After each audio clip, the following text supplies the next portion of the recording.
And I'm very clear about this. Donald Trump should never again stand behind the seal of the President of the United States. He has not earned the right. We can't stand you. You're a vice president. The worst. It demeans the office. And that's why he's going to lose. How would you move toward a ceasefire? What do you think the United States should? Look at the head scratch. Look at the head scratch. So first of all, look, it's going to be hard. It's going to be difficult. But we have got to get this war over with. We got to get the hostages out. We need the war to end. Kamala Harris had a sit-down interview with race-baiting, pro-black man, pro-reparations man Al Sharpton, the fakest brother, in all of the media. And we're going to go through, again, another terrible interview that she had that even on MSNBC's page has more dislikes on the video than it does likes. And people are already roasting it in the comments. They're like, full interview, 15 minutes long, Another interview of saying words but not saying anything. This is not an interview, it's a campaign ad. Again, we're going to see how Al Sharpton goes in, kisses up to Widow Kamala. Oh, yes, yes, yes, even though she's the worst. It's Sean Daniel here. If you guys enjoy the videos, consider subscribing, having them cranking out until during election cycle and even after. If you like the video, consider liking it as well. Let's jump in to this little soft interview that Kamala Harris can't even handle. Well, thank you for allowing us on your birthday to sit down and talk. Of course, Raph, it's good to and be with you. I want to get to the Georgia vote and other issues, but let me ask you, as vice president, and if you hopefully not presented with it, but as president, with Sinwar having been killed, how would you move toward a ceasefire? What do you think the United States should be? Look at the head scratch. Look at the head scratch. Also, we're going to do a word salad counter. How many word salads can we get? How would you move toward a ceasefire? What do you think the United States should be doing? So first of all, look, it's going to be hard. It's going to be difficult. But we have got to get this war over with. We got to get the hostages out. We need the war to end. In fact, we're sending Tony Blinken, Secretary of State, out next week. I thought when she said, first of all, she was going to go, I grew up in a middle-class family. I came from the middle class. I really thought she was going to do that. Go and meet with the parties there. And the death of Sinwar, I believe, has removed an obstacle to that end. And so we've got to work at it, and we've got to work at it through diplomatic means, and that's what we intend to do. But listen, the reality of it is that the difficulty of it all is not new to any administration in recent history. And it cannot be the reason that we don't work at it around the clock and be vigilant. And that's what we're going to do. And I think it's very important that that's what we do. And balance. I mean, I remember in Selma, you made very strong statements about civilians being killed on both sides. And you stood up strongly on that. And she said, don't you dare fire, to Pakistan at least, or Iran, excuse me, don't you dare fire. What did they do? They fired. She made such strong statements, they were so scared. And I think that's a concern in all communities. Well, I mean, listen, the number of innocent Palestinians that have been killed in Gaza, it's really unconscionable. And we have to be honest about that. And at the same time, listen, I will always stand in terms of Israel's right to defend itself. And we need this war to end. It doesn't matter. If that shit does not matter, if she doesn't put first all the people getting killed and criminalized and destructed and hurt by the fucking illegals in America. What the hell does Israel-Hamas matter right now if we're just letting people get ramsacked by illegals in our country? Does she talk about those deaths? She don't give a shit. We're in about a little over 2 weeks to the election. Yes. And you're about to get smacked. I have to ask you about your opponent. He used a very ugly term about you last night, using the S word as vice president. So you have to tell Kamala Harris that you've had enough that you just can't take it anymore? We can't stand you. You're a shit vice president. The worst.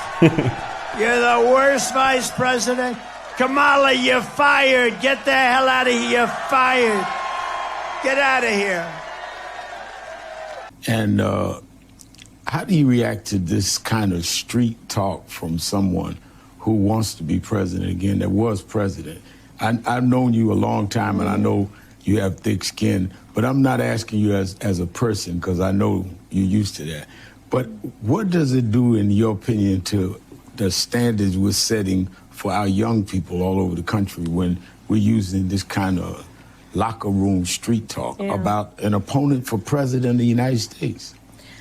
So the American people deserve so much better. Nope. That's how I come at it. And you're better? And to your point, the President of the United States must set a standard, not only for our nation, but understanding the standard that we as a nation must set for the world. You know, we as representing the United States of America walk into rooms around the world with the earned and self-appointed authority to talk about the importance of democracy, rule of law, and have been thought of as a role model, imperfect though we may be, but a role model of what it means to be committed to certain standards, including international rules and norms, but also standards of decorum. And what you see in my opponent, a former president of the United States, really is, it demeans the office. And I have said, and I'm very clear about this, Donald Trump should never again stand behind the seal of the President of the United States. He has not earned the right. He has not earned the right. And that's why he's going to lose. Let's look down here, guys. On the MSNBC video, more dislikes than likes. Comments just going after her. So obviously her message is not being related to, because we like the real talk that Trump brings, the balls he brings to the office of the presidency. Wouldn't you much rather have Trump running your little side business than her? Hell yeah. So we're not buying it. Let's see how Mr. Kiss-Ass Al Sharpton responds. I remember 1972. I was 17, going on 18. I worked as youth director for Shirley Chisholm's campaign for president. And I was stunned that some of the backlash she got were from black elected male officials saying they didn't want to support a woman. They went with other candidates. I think it was George McGovern. And I hear these people talking about black men that are pulling away from your campaign, though I've not seen any real evidence of that.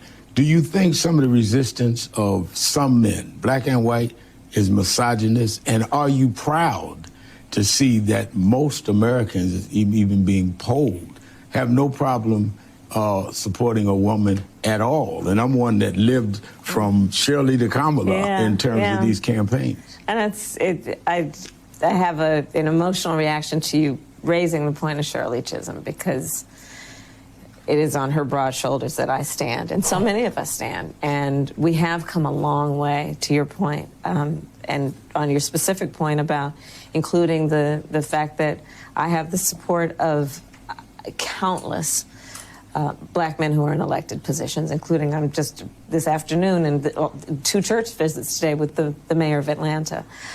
That being said, I think that you are absolutely right, that there is this narrative about what kind of support we are receiving from black men that is just not panning out in reality, in terms of when I go to last night Atlanta and had, I think, 10,000 people at a rally.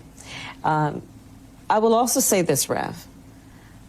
I am very clear. I must earn the vote of everyone, regardless of their race or gender. And what can be frustrating sometimes is to have journalists ask me this question as though one should assume that I would just be able to take for granted the vote of black men. I think that's actually an uninformed perspective, because why would black men be any different than any other demographic of voter. They expect that you earn their vote.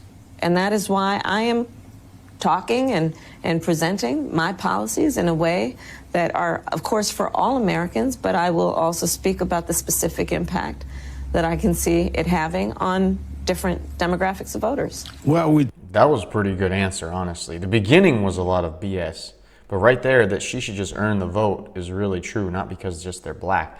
But it's not really consistent because, you know, her, let's call it her master, Obama, went and scolded black men because they ain't voting for Kamala because she understands their struggle because they're brothers and black just like her. And even most of the liberal media machine, like Al Sharpton here, they want to pressure black men into voting. They should be voting for you, and if not, it's because it's misogyny because you're a woman. No, it's because they see through her BS that she can't even communicate, that she's a shit leader, just in her communication skills, that she seems so fake and not intelligible and not a leader. And black brothers can see through that. Now, percentage-wise, a bunch of black men are still going to vote for her because that's just a traditional thing, voting Democrat, and it's really hard to break that. But they're gradually breaking through, like we've seen in previous videos where brothers are just going at Kamala and loving Trump, or even the NFL players that have come out in Pittsburgh and supported Trump, black guys. It's not misogyny, Al. It's more than that. It's different than that, why they don't want to vote for her. But see, the liberals just claim this racial misogyny, some excuse, when you're really calling out BS. Well, we're talking about black men, and let's talk about blacks in general. Yeah, demographics of voters. And it's kind of like in life, which is a great lesson here. When you try to be real with somebody, you try to talk to them directly, a friend, let's say, about something that they're not doing right, that they're really off the ball on. And they try to make this excuse about, oh, I don't want toxicity with you. I don't want us to have this bad relationship, that I can't have this negative energy around me. That's their excuse to back you off from being real and addressing something they're messed up in. Just like this, the realness of seeing that she's a bad candidate and not wanting to vote for her, they give this excuse, the liberal media, oh, you're just misogynist, you're just racist, you can't handle a woman, a black woman. No! Well, we're talking about black men, and let's talk about blacks in general. Yeah. Because one of the things, you know, I've been on a nonpartisan tour at National Action Network Yes. and Central Park 5 Yes. and others. And one of the things that reporters ask, and we don't get it from the audience, is what about the Kamala the cop? And I said, well, I knew her as DA. Right. You and I go, that she was one that wanted people with marijuana arrest not to go to jail. Exactly. And Attorney General wasn't even under your purview. I mean, do you think that this is orchestrated, that they're trying to find some way to separate you from some elements? Because you used to be attacked for being too progressive as a district attorney. I know. You know what? Here's the thing, Rev. We are, as of today, Sunday, 16 days away from the election for President of the United States, and there are all sorts of people who are going to throw a bunch of things out that will include mis and disinformation with the intention to dissuade certain people from voting. And that's not new. And so that is why I'm spending time in all communities to make sure that they hear directly from me so they can judge for themselves in a way that is unfiltered. And I'm going to continue doing that. I am leaving nothing on the field in this election, leaving nothing on the field. So I sit with you this afternoon after visiting 2 churches today, this Sunday morning. Yesterday I was in Michigan. Tomorrow I'll be in Pennsylvania, Michigan, and Wisconsin. That's crazy. And I'm leaving nothing on the field. That's intense. Black vote is important, but Georgia's important. Yes. Wisconsin's important. Yes. And how do you, as you go, dealing with your economic message? Mm-hmm. I know a lot of people that call my radio show that says, well, what happens, how does this impact my pocket? Yeah. I don't know what you mean, Reverend Al, with inflation reduction. I don't know what infrastructure means. Right. Share with our viewers on what has impacted them and what a President Harris will do that understands what needs to go in their pocket, not the Beltway language.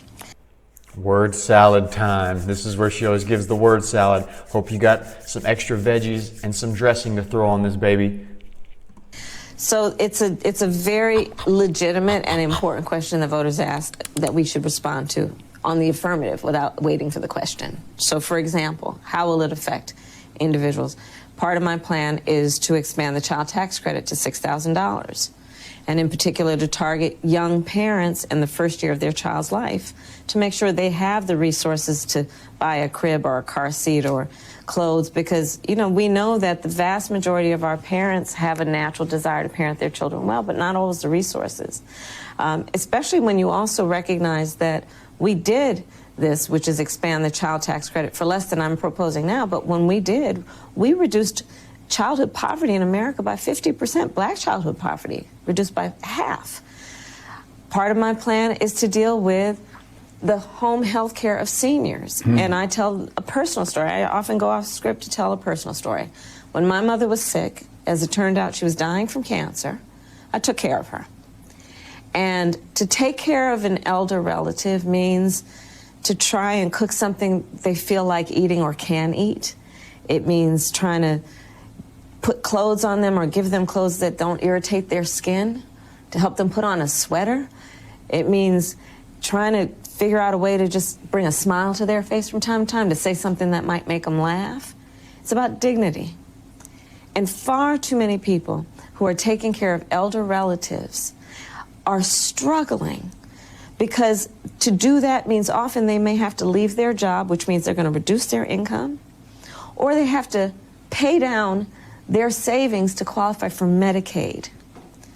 So my plan is to recognize this is about dignity and to say that should not have to happen in order for you to have help to take care of an elder. We're going to have Medicare cover it. And I think about this issue also in the context of people who are in the sandwich generation. And that's what we call people who are taking care of their young kids and their parents. Wow. And shouldn't have to think about leaving their job or losing all of their savings in order to apply for Medicaid.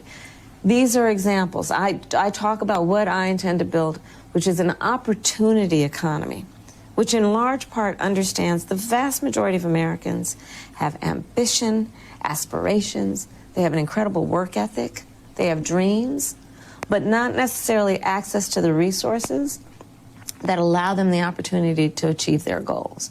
Unlike my opponent, who thinks about the world differently, I think informed in large part by the way he experienced life, having been served $400 million on a virtual silver platter, which he then filed bankruptcy 6 times. My opponent, who, when he thinks about tax policy, it's about cutting taxes for the richest among us, billionaires and the biggest corporations, who can afford, by the way, to pay their fair share. His plan for what I call a Trump sales tax would be at least a 20% tax on everyday necessities, which economists have estimated the average American will pay $4,000 more a year. So when asked this question about how will this affect my life in terms of a voter worrying about the fact that, look, price of groceries is still too high. I get it, they get it. And what are we doing to help them actually get through life in a way that they're not just getting by but getting ahead? We have to have specific policies that do that. And that is what I offer under what I call an opportunity economy approach. But Donald Trump is offering something very different, including what he's talking about in Project 2025. And I'll tell you, from the biggest rallies I do to church services, people know what's in Project 2025. That's right.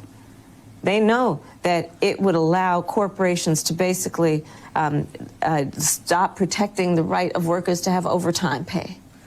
What it would do to take away the independence of the Department of Justice.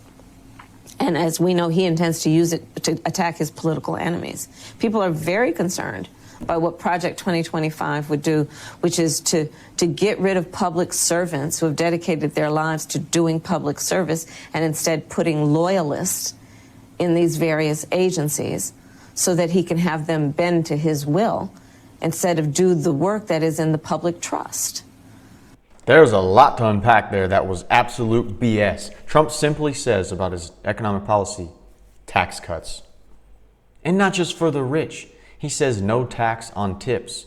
How many people do you think that affects, Kamala? Boom. You gave me a 15-minute word salad about senior care, baby care, opportunity economy. She's also talked about giving $25,000 to 1 million black entrepreneurs loans, $25,000 loan for free, handing out free money. She's also, we all know, wanting to give out tons of money to illegals, which would take away taxpayer money for us Americans. She's not talking about that. Trump also wants to instill tariffs so that companies are incentivized to build and have factories in America, which would give Americans more jobs, more income. Not that the tariffs are going to make the goods that we buy cost more. She gives all these things, and then she says he's going to use the Justice Department to weaponize against his political opponents. That's what your entire administration has been doing against Trump. And again, we see through all this BS, and shout out to you for watching this and for seeing through it. But you see this whole machine she builds, and watch, Al's not even going to push back on it at all. Last question. I'll go back to where we started with Shirley Chisholm. I'll go back to where we started. He doesn't address any of that. He's just like, yes, Mama, Mamala, yes, you're so good. When it made zero sense, maybe some sense, but not mostly. It was BS lies. Last question. I'll go back to where we started with Shirley Chisholm. Today's your birthday. Yes. And we all reflect on our birthdays, what our life would mean. You called me on my birthday. Thanks again. What do you want 50 years from now, history to say about Kamala Harris? I hope that, and I really do work that my life will have proven to have been a life that is about fighting for the people, fighting for the dignity of people, work that has impact in a way that uplifts the people, all people. I do hope that's what history will say. Some little girl or little boy is going to be talking about you like you talked about Miss C. Only the ones that have been brainwashed, because we know that is not who she is, and most of America does not think that's who she is either. If you guys enjoyed the video, consider subscribing. It's Sean Daniel here, and I will see you in the next one. Thank you so much. And if you want, comment below what you think you will remember Kamala Harris as, because I will think her as, I can't say the word, but a paid performer and puppet for the Democrat Party.